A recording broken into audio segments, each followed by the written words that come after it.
Aakyat daw tayo dito sa ano. Aakyat tayo dito sa ano nila, mga tupa. So yan. Laki ng ano, laki ng building. So talagang ano. Ayan. Yan yung building ng ano. Building ng mga tupa. Ayun kung maririnig nyo. Akyat tayo dyan. Tapos lang natin Sir Raymark. Tama ba? Raymark? Raymark nga. Yan.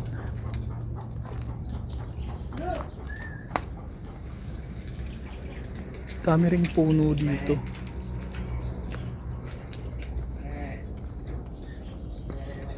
Ito pa naman ang struggle ko yung pag-akyat ng ganitong mga elevated slopey area. Kararating lang din yan. Hindi naman. Ay, galing naman.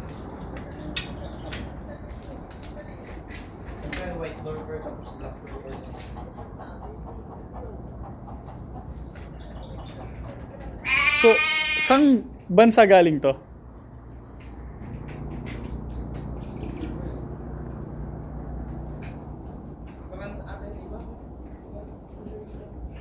Grabe.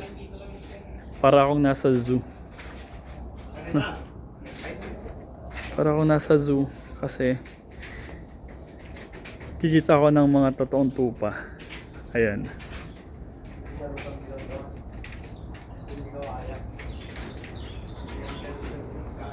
Ay, meron meron ding baby pa, kid ata pag goat yan, meron mga baby tupa,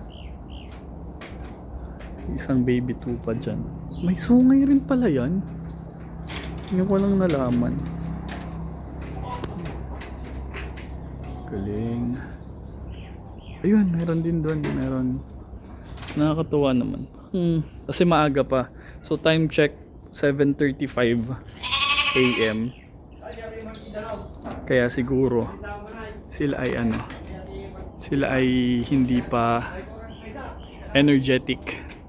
Kaya hindi pa masyado energetic yung mga tupa. Kasi maaga pa. Nakakatuwa naman. So iba't iba talaga yung iba't iba yung hilig ng mga tao.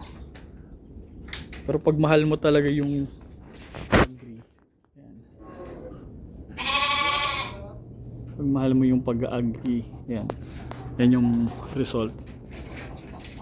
Mag-aalaga ka ng mga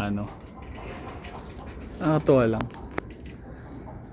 So dito yan sa sa Rosario. Rosales pala. Sa Rosales, Pangasinan. So tingnan mo yung building naman, 'di ba? Hindi mababasa yung mga yung mga tupa. And then meron silang painuman. Siguro nilalabas rin sila kasi may mga dito pinapasture din siguro sila. Tatanong ko kay si Raymark kung pinapasture nila yung mga tupa dito.